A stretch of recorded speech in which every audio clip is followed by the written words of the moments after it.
Good afternoon. My name is Frank van Dalen.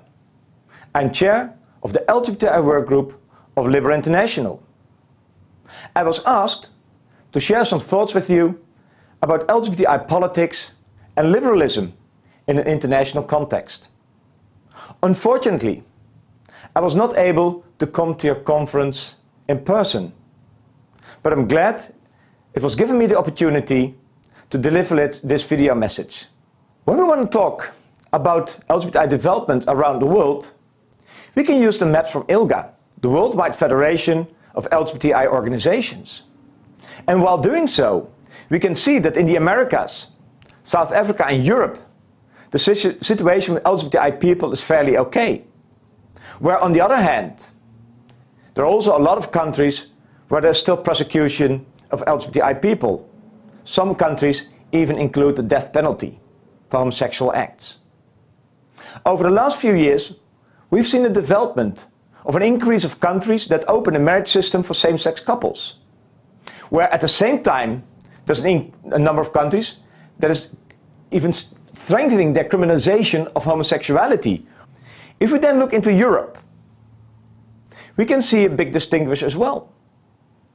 We see on the west side the green countries with a lot of laws protecting LGBTI people, giving them equal rights, are in place.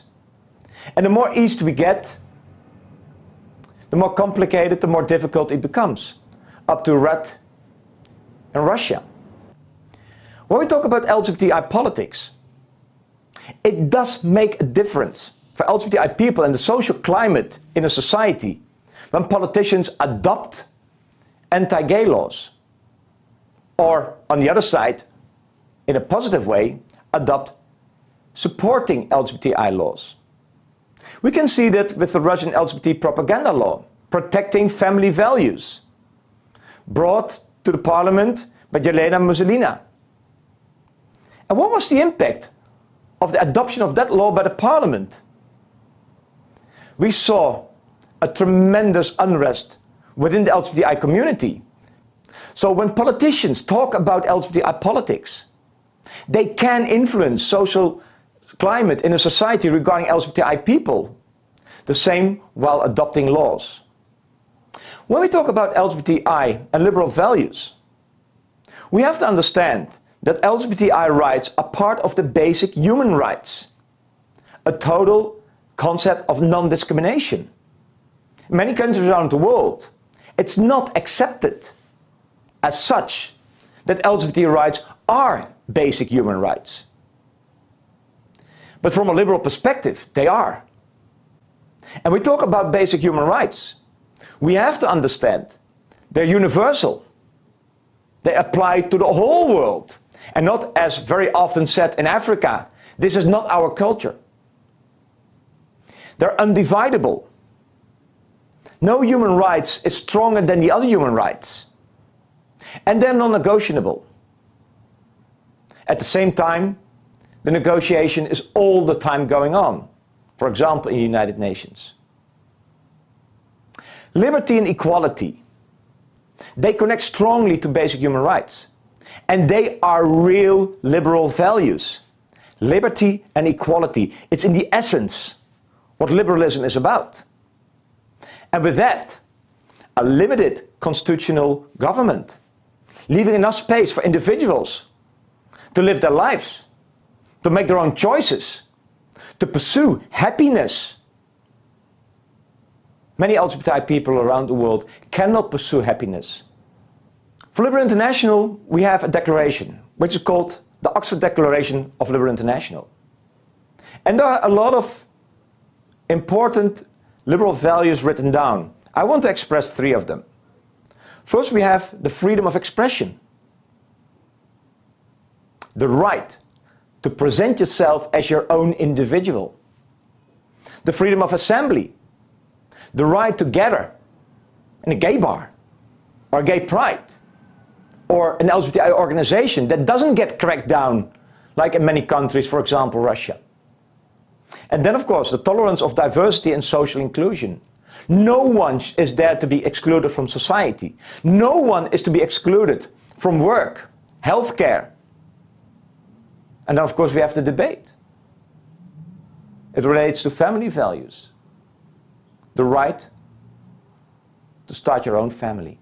Let us look into 3 liberal values more specifically and connect them to LGBTI politics. First, we have the freedom of speech. If, for example, in Russia, you express this freedom, talk about your personal identity or homosexuality in front of a school class with teenagers, you can be prosecuted, fined and put in jail. For liberals, it's extremely important that people can talk about their feelings, their ideas, what they're going through. Freedom of speech. The next one is freedom of expression. For LGBTI people, this means that you can express who you are, that you can walk hand in hand, that when saying goodbye at the train station, you can actually give one another a kiss. Or that however you feel, you can walk the streets without the fear of being attacked. And then finally, the freedom of association. The right to be together. We've seen in many countries problems where LGBTI people cannot organize their own organization. In Turkey, for example, it's constant pressure on the organizations, on their existence.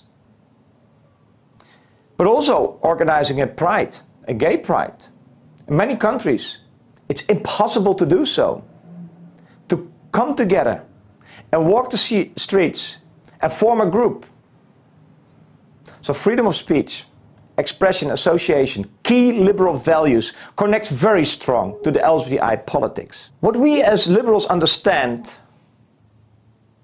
is that LGBTI rights are not a gift from the majority to the LGBTI minority. Like, okay, if you want to get married, we'll give you the right to do so, as if there is appreciation to be expressed of getting that right.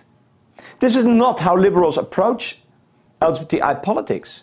What we fully understand is that a society where each member is safeguarded from exclusion, violence, unjust persecution, that it is a society that will have a future, that will flourish in every aspect.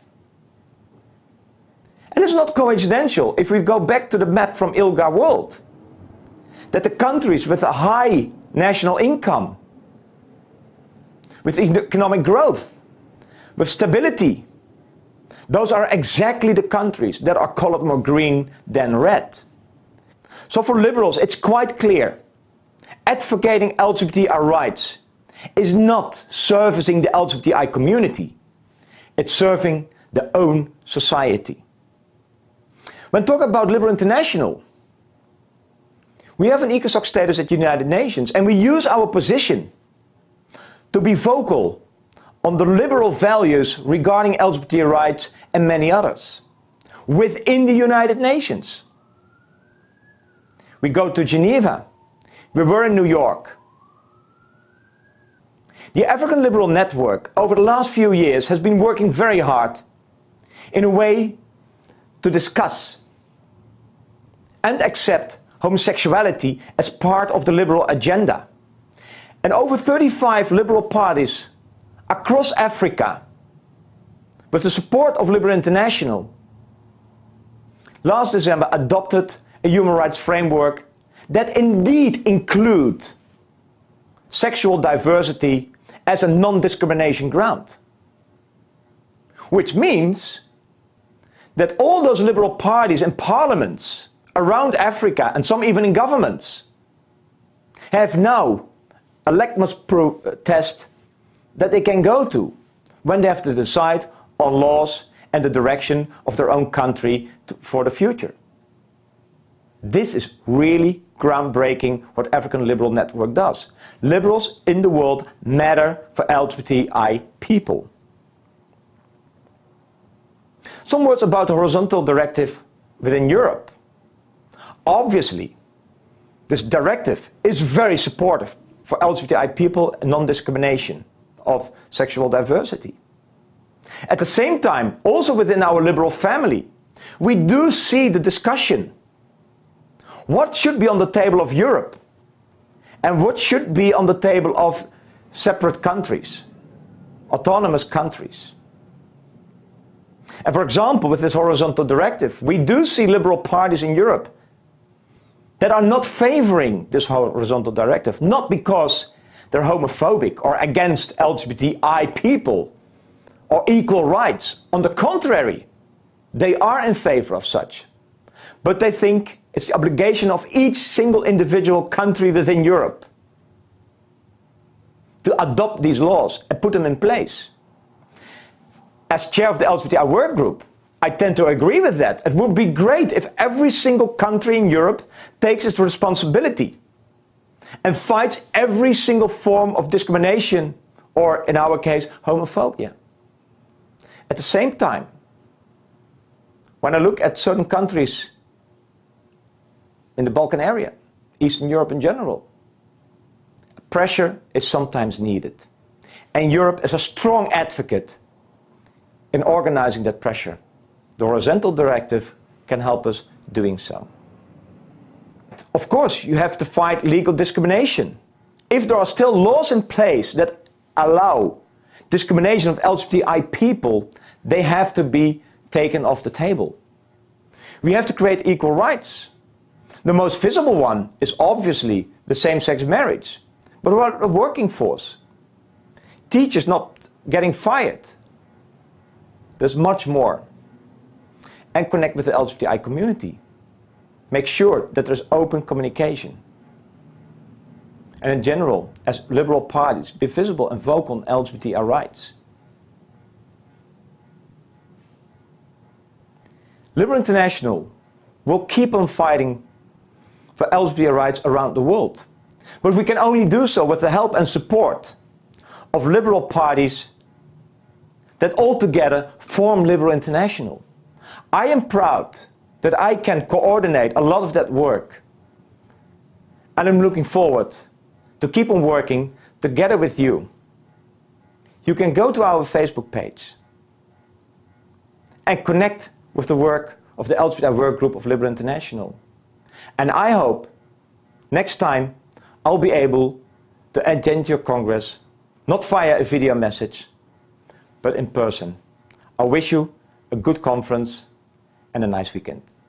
Thank you so much.